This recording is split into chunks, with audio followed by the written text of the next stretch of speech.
Alors donc on a créé ici à l'équipe cette cellule enquête pour simplement en fait essayer d'aller un peu plus loin que la retranscription d'événements sportifs et essayer d'aller chercher un peu dans les coulisses ce qu'on ne voit pas habituellement. Donc ce sont des affaires en lien avec le sport évidemment, que ce soit en termes de corruption, de matchs truqués, de blanchiment, de tentatives d'extorsion. Donc en fait vraiment tout ce qui se cache derrière la belle vitrine du sport, et je pense qu'aujourd'hui c'était vraiment indispensable qu'on puisse faire ça dans un journal comme l'Équipe, et je pense qu'il y a plein de choses surtout à aller chercher. La première affaire qu'on a pu dévoiler et révéler au sein de cette cellule pour l'Équipe, c'est cette affaire de matchs truqués dans le tennis, en lien avec un vaste réseau de corrupteurs qui, depuis apparemment 2015, en tout cas c'est l'année retenue par la justice belge, puisque c'est une magistrate belge qui a instruit cette affaire, ont essayé et visiblement réussi à acheter la complicité de joueurs de tennis. À cette époque, en fait, il y a un organisme de contrôle des paris qui va alerter la justice belge après des prises de paris un peu suspectes en fait.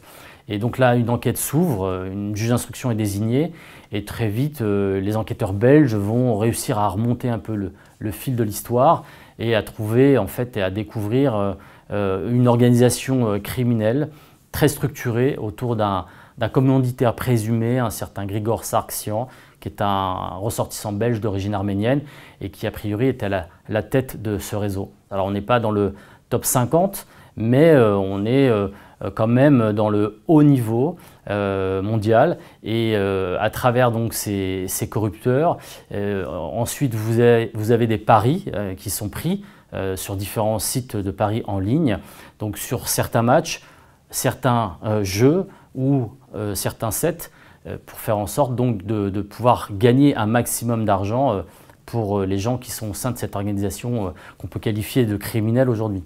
Alors c'est toujours difficile de mener des investigations, que ce soit dans le domaine du sport ou autre, puisqu'on se heurte toujours donc au secret de l'enquête, notamment du côté de la police ou de la gendarmerie.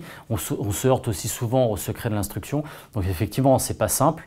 On est obligé de déployer beaucoup de moyens pour aller chercher l'information, et il faut surtout être très prudent. C'est une affaire sans précédent dans le milieu du sport, dans le milieu déjà du tennis, et au-delà du sport. On n'a jamais vu autant de joueurs concernés, en tout cas de ce qu'on comprend aujourd'hui, de ce qu'on sait de cette enquête.